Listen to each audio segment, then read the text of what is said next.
There's a lot of diverse forces here on the panel, and I'm sure that at the end of the night, not all of us are going to agree on everything, or even most things. There's a lot of things we disagree about. But my hope from this meeting is not only that it's a conversation, but that it can lead to the beginning of some mutual cooperation and the work that needs to be done. Because there's a lot of work that really needs to be done at this moment, and I'm hoping that this conversation can be the beginning of forming some kind of formation that can do what desperately needs to be done. I'm going to begin by using some of the terminology of academics. I'm going to begin by presenting a thesis, and then from this thesis I will present an analysis, and then from there I'm going to make a proposition about how progressive forces can move ahead. Now, the thesis begins with something that my expertise on is somewhat inadequate, which is the field of economics.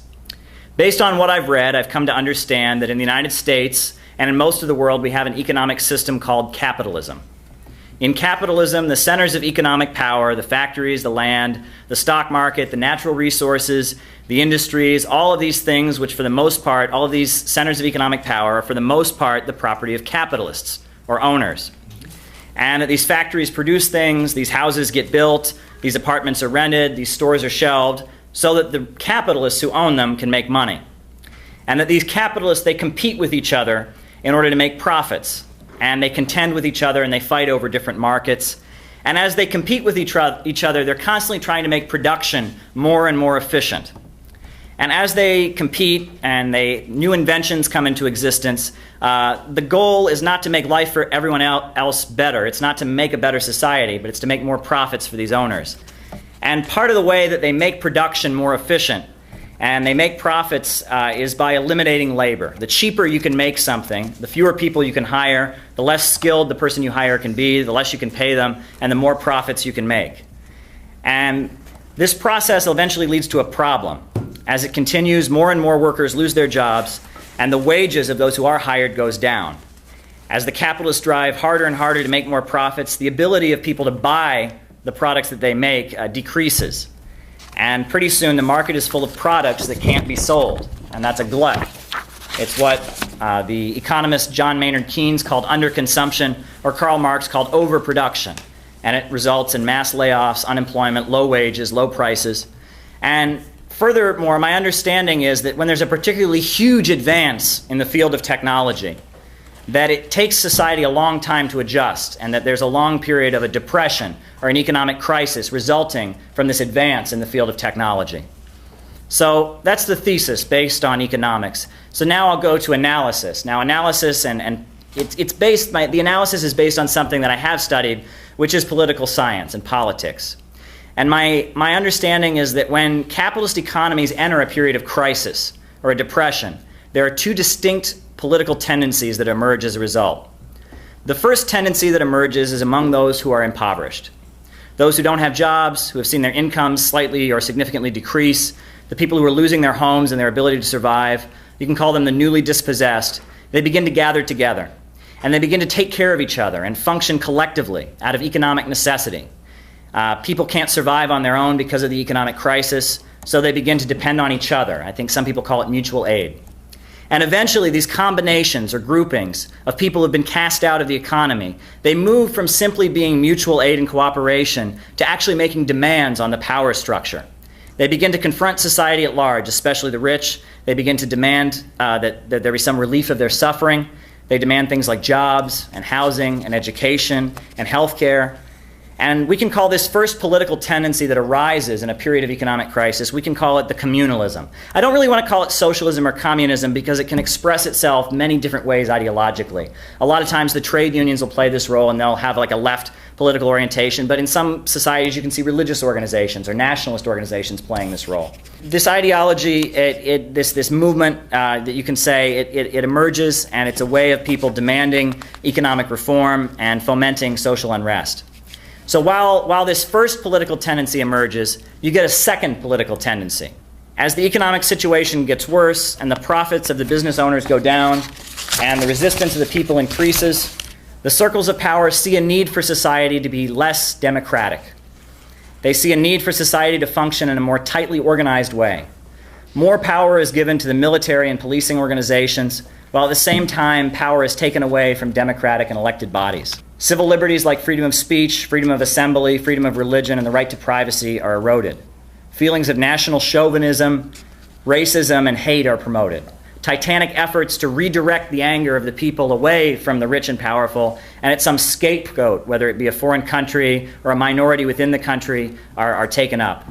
Vigilante terrorist organizations that are not directly accountable to the government emerge and begin to terrorize and attack innocent people. And at the same time, the police and the military themselves become more vicious and repressive. The division between the state apparatus, like the police and the military, and society at large gets bigger. The cops and the military begin to look at people as a frightening mob of others that they have to control. And at the same time, there's a big push for war around the world. Economic competitors on the global market become military targets in the hope that an armed confrontation can somehow restart the economy. And I think the second tendency that emerges in a period of economic crisis, you can call it fascism. It calls itself many different things, but I think we can all agree that it's fascism. These ideas that I'm expressing are not basically new. They've been said by economists and political analysts over the last 100 years. But what I contend is that the computer revolution has advanced technology to such efficient levels that the entire world economy is kind of shaking as a result. One example is, years ago they had these book binderies where hundreds of people, thousands of people sometimes would work all day binding books. Now they have a machine that just pushes out a book. They push a button and a book comes out, right? The world economy simply doesn't have room for millions and millions of people. In the 1970s and 80s, leftist economists talked about automation, and they had no idea really what was coming with the computer revolution.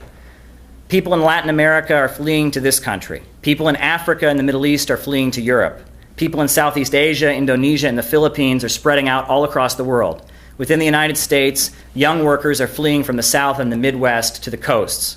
The world economy is reeling from an economic crisis brought on by the computer revolution and a glut of overproduction. We are now seeing the beginning of the resistance, the uprisings of the dispossessed in response to this economic crisis. Events like the Occupy Wall Street protest, the rise of social democratic forces like Syriza in Greece, Podemos in Spain, or the presidential campaign of Bernie Sanders represent the demands of people who have been economically dispossessed and are upset with the current financial situation. And the fascism is also arising. Obama has declared his right to execute people, essentially murder U.S. citizens without any due process with the drone strike program. Donald Trump is emerging, rallying people with kind of a cynical stand-up comedy routine while promising to repress immigrants and attack the rights of Muslim Americans. Police are murdering people on videotape, as we just heard about, and basically being given a free pass by the courts. The government is torturing people, and we all know it's going on, and it's been pretty much normalized, the right of the government to torture people. As the 2016 elections are getting closer, it is apparent that the economic crisis has turned into a political crisis. The resistance of the people, the communalism, the fascism, they're battling each other. And meanwhile, there's a drive to reboot the economy in terms of war. Now, the war in Iraq, it didn't fix the economy. Millions of Iraqis are dead, and that country was thrown into chaos and poverty, and from that chaos and poverty has emerged ISIS. They had an attack on Libya, the most prosperous country on the African continent. It was bombed and destroyed, and now ISIS is recruiting there, and there's an extreme level of poverty. It hasn't fixed the economy. Things have only gotten worse. Syria has been destroyed. The United States and Saudi Arabia have been pouring loads of money and weapons into forces trying to overthrow the Syrian government. ISIS originated as a faction among these forces. Syria is in chaos. 250,000 people are dead, and the economy has not been fixed.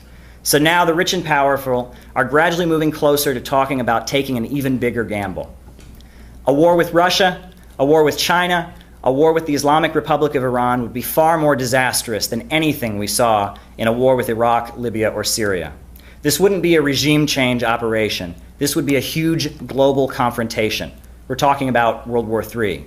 Now, it's not going to happen tomorrow, obviously, but world events are moving very rapidly. Wars have erupted in many countries, and if you'll look, in many countries you have Russia, Iran, and China on one side, and the US and NATO on the other side. Ukraine and Syria are having bloody civil wars already. Like the Spanish Civil War and the invasion of Ethiopia in the 1930s, these are just previews for coming attractions. These are the rumbling escalations of the warning signs of a pending global crisis. Within the United States, the political crisis is escalating, and the rich and powerful are dividing into factions and fighting over strategy. The commentators at MSNBC are very happy to tell us about the Koch brothers. You turn on Rachel Maddow and Chris Hayes, they're constantly talking about the Koch brothers, Koch Industries. The Koch brothers represent a clique of what the French call nouveau riche, or new money. Wall Street tycoons have gotten rich in the last 50 or 60 years. A lot of them invested heavily in hydraulic fracking. And the Koch brothers are leading kind of an alliance, lining up against another group of billionaires whose power is far more deeply entrenched. The political establishment at this time is dominated by one of the richest and most powerful families in the world, and that's the Rockefellers. Chase Bank, General Electric, ExxonMobil, which is the largest oil company, the supermajor ExxonMobil, MSNBC, which is General Electric, which is the Rockefeller family. They've lined up behind Obama. Now, we all know how rotten the Koch brothers are, but the Rockefellers, who associate themselves with the entrenched leadership of the Democratic Party, are not much better. They run the Council on Foreign Relations, the secret CIA think tank that has been plotting almost every war over the last half century. And they control the Ford Foundation and the Open Society Foundations. Now, they say they support the Black Lives Matter movement and the Occupy Wall Street protests, but in reality, they are trying to control these movements. They want to restrain the young people who are becoming politically active and make them good, obedient, foundation-funded foot soldiers in a turf war against the Kochs. The Rockefellers, who run ExxonMobil and the CIA, have ordered their obedient servants in Saudi Arabia to flood the international markets with oil and drive the price down. They are hoping to foment a political crisis in Iran, in Russia, and in Venezuela by cash-starving these countries. Russia, Venezuela, and Iran all have independent economies centered around public control of oil and natural gas. The Wall Street Journal continues to point out that all the signs of a pending economic crash are beginning to manifest themselves. The stock market is reeking and moaning, and it's not because of China. They constantly like to tell us it's because of China that the economy is collapsing. But the reality is that the price of oil, the price of natural gas, the price of steel, and the price of copper, and the price of almost every valued commodity is dropping. The global apparatus of production has become so efficient that there is essentially too much of things, and the prices are dropping. It's a global crisis of overproduction. The most important political movements in the United States at this time are the Black Lives Matter movement and the movement for economic justice, which includes an outpouring of support for Bernie Sanders. The Black Lives Matter movement is an uprising against the unfolding fascism. The prison-industrial complex, the use of policing agencies and prisons as a kind of stimulant for the economy, has come down hard on the African-American community, and 1,000 times harder than on anyone else. Cops are terrorizing young black people on a daily basis in their schools, in their neighborhoods, and everywhere else. Imprisonment or mass incarceration is turning human misery and the destruction of the human spirit into a way to make cheap profits. Now, I personally could never vote for Bernie Sanders. I don't agree with him about his support for Israel and its crimes, his support for the drone strike program, and I frankly feel that his record on the issues of police brutality and racism is not as solid as it should be. However, the fact that millions of formerly middle-class Americans who are furious about the emerging low-wage police state are pouring out to support him, and not just to vote for him, but actually to march for him in the streets. There was well over 1,000 people in Union Square today at a march for Bernie Sanders. This is an amazing political occurrence. However, both of these mass movements, the outpouring for economic justice and the Black Lives Matter movement, face a sinister internal threat. The Ford Foundation, which has sponsored and gone as far as to just pay for these huge Black Lives Matter conferences, is desperately trying to control and co-opt this uprising. They want to remold it based on the kind of movement for CIA color revolutions that they've staged around the world with the help of George Soros and others. And they don't want new structures of resistance to emerge. They want it to remain just a hashtag. They don't want black nationalists like the Nation of Islam or the African People's Socialist Party or other nationalist groupings to have a role in the Black Lives Matter movement. And furthermore, the Rockefellers also want to transform the millions of Americans who now call themselves socialists into obedient Democrats. They've kind of given up on espousing, they've given up on trying to tell people capitalism is good. So now they're trying to transform the concept of socialism into a classless version of Donald Trump's Make America Great Again. Basically, they're trying to transform these anti-capitalist sentiments into a call to make imperialism work better. The House of Rockefeller and the House of Koch may have different strategies, but their goal is the same: reconquer the world for Wall Street, cut everyone's wages, make more money. Did anyone notice during the Democratic debates, Martin O'Malley talked about something that was actually in the Democratic platform back in 2008. He talked about what he called a national service initiative. Do people know what this is? Well, basically, if you read the legislation, what it would be a law that would require all young people in the United States, when they reach the age of 18, to either join the U.S. military or do 2 years of national service. And what is the national service? The national service would be doing the job of government workers for free.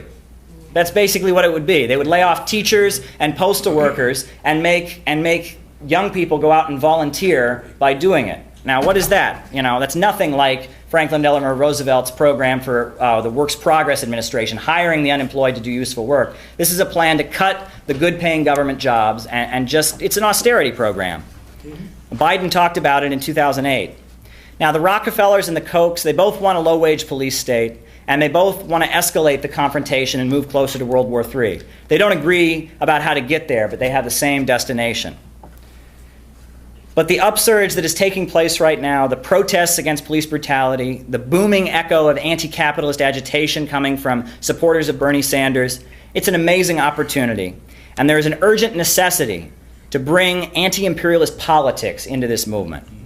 The proposal that I'm putting forward tonight, and I hope that we'll take it seriously and that I offer it to everyone in this room and every organization that's represented here, is the formation of some kind of new People's Front.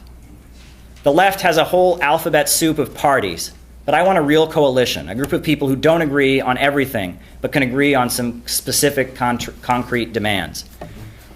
My vision of a new People's Front would be an organization, a coalition, based on 4 words: peace, jobs, democracy, and equality. Peace means no new war moves, no drone strikes, cut the military budget, bring the troops home around the world. It means and the next plank would be, that's peace. Now, jobs, use the tax dollars to hire people. Rebuild the bridges and the roads by hiring people to work at government wages. Invest in science and technology. Instead of having an education system based on standardized tests, find the brilliant scientists and innovators among the youth and put them forward, put them to work. Let's build some high-speed trains. Let's cure cancer. Let's tax Wall Street and use the money to start building a better society for the people. And democracy. The police are not above the law. They don't have the right to kill someone and get away with it. And the racist prison state that is unfolding has got to be stopped. The president doesn't have the right to kill people without due process with drones either. The NSA does not have the right to tap our phones, and the elected government should have authority over the military and the police and the CIA. No to a fascist police state. And the final plank would be equality. Racism has no place in a healthy society, and neither does anti-immigrant bigotry or Islamophobia. The answer to the suffering going on in our economy right now is not beating people down, deporting people, or locking people up. The answer is unity and fighting to build a whole new country where the Wall Street oil criminals don't have the power, but the people are in control. Now, the economy that the billionaire financial elite has created in this country is essentially becoming centered around destruction. It's more profitable to foreclose on a home than it is to let a family live on it. It's more profitable to lock people in prison than to provide decent financial opportunities. It's more profitable to have war and tanks and bombs and drones than to have the peace on earth that everyone basically aspires to, everyone with any moral compass. There's actually a beautiful poem that an old friend once recited to me, and I think it kind of sums up the reality of the situation today. On a busy street in a busy town, I saw them tearing a building down. With a ho-heave-ho and a lusty yell, the men swung a beam and a sidewall fell. I said to the foreman, "Are these men skilled, like those you would hire if you wanted to build?" And the foreman smiled and said, "No, indeed. Common labor is all that I need. For I can easily wreck in a week or two that which took builders years to do." So I thought to myself as I walked away, which of these roles have I tried to play? Am I a builder who builds with care, measuring life with a compass and square? Am I going through life with a well-made plan and trying to do the best that I can? Or am I the type that scours the town, content with the labor of tearing things down?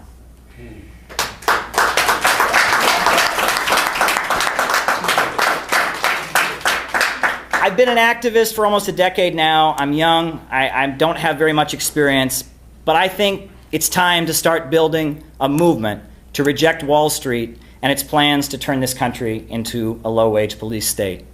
It's time to start building a movement that can stop the danger looming over the human race, the ominous threat of World War III. It's time to start building a movement that says human life comes first, not the profits of some cannibal banker.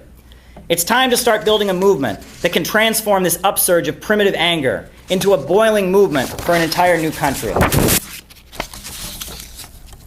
I want a new People's Front that is open to anyone, no matter what their political perspective or ideology, anyone who is ready to fight for peace, jobs, democracy, and equality. I want a new People's Front that includes artists, thinkers, scientists, and innovators.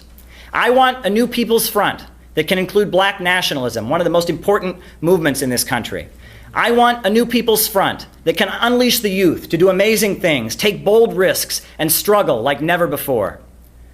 This is my proposal to everyone at this gathering, and frankly, everyone in the world who is concerned about the dangerous state of affairs on the global stage. And this is the proposal that I hope everyone in this room and every person in this room can begin to consider, and at the end of the night, we can get something going. So that's what I have to say. In Jordan and in Turkey, there are training camps for ISIS. They've gotten ISIS fighters to admit on video that they work out of training camps in Turkey. And essentially, Syria has been, just destroyed. And this war, I have to point this out over and over and over again. This war would have been over in 1 week if it were not for the intervention of Western powers. This war is completely manufactured. Most of the fighters are not even Syrians. So many of the fighters are low-income people from countries like Jordan, from Qatar, just people who don't have jobs, and they hand them guns and they send them to Syria as mercenaries to try and overthrow the Syrian government. And why are they targeting the Syrian government? The Syrian government is a nationalist government. If you look at the Ba'ath Socialist Party, this is a party that fights for the liberation of the Syrian nation, of the Arab peoples. And they are a party and a country that has declared independence from the international financial system. And if you look at the way a lot of their economy is organized, it's a centrally planned economy. They don't have free market capitalism. The Syrian government, led by the Ba'ath Socialist Party, dictates the policies and doesn't completely obey Wall Street. Now, I'm not going to say there aren't problems there. There's obviously, and the Syrians are the first ones to tell you there's problems of corruption and that there's problems with how their country is set up, and they need reform. They desperately need reform. But the reason the Syrian government is being targeted is because it's an independent and nationalist-oriented state. And that's why people are starving, by the way. When you hear about this starvation, this is a direct result of U.S. policy. And ISIS is part of the U.S.-backed government, anti-government fighting force in Syria. While CNN was talking about the glorious Syrian revolution and, the people are fighting against the dictator Assad, what was happening was the forces that are now ISIS were consolidating and getting U.S.-made weapons and U.S.-made Toyota trucks that they could drive through and just destroy the country. And I feel like opposing ISIS now, the most vulgar thing now is they want to use ISIS. You turn on the TV, they're whipping up all this Islamophobia and this hate on the basis of a group that they themselves created. And the Israelis are giving medical care to in the Golan Heights. And Turkey is allowing them to sell oil in the international markets. They're getting us all to be terrified of Muslims, to think Muslims are our enemies and that we should hate Islam because of a group that they themselves created, which I would say, I'm not a Muslim, I'm not qualified to say it, but I don't think they're Islamic or anything like that. And I feel like exposing that and not allowing them to play into the fear, it's like they have the best of both worlds. They create a terrorist group and then they make us scared of terrorism and they take away our rights. It's a sick game. And so I guess that brings me to the point you raised.